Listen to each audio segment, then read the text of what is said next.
சின்ன முருகைய சிங்கார முருகைய சின்ன முருகைய சிங்கார முருகைய கொஞ்சி கொஞ்சி தமிழ் பேசும் செந்தில் வடிவேலனவ கொஞ்சி கொஞ்சி தமிழ் பேசும் செந்தில் வடிவேலனவ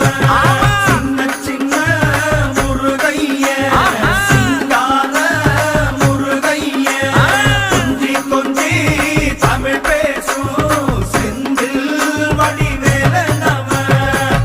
சுப்பிரமணிய சாமி என்பார், கார்த்திகேயன் என்பார், சுவாமிநாதன் என்பார், முக அமுதன் என்பார், பாலசுப்பிரமணியன் என்பார், கருணாகரன் என்பார், கதிர்காம கந்தன் என்பார், கதிர்வேல சுவாமி என்பார்.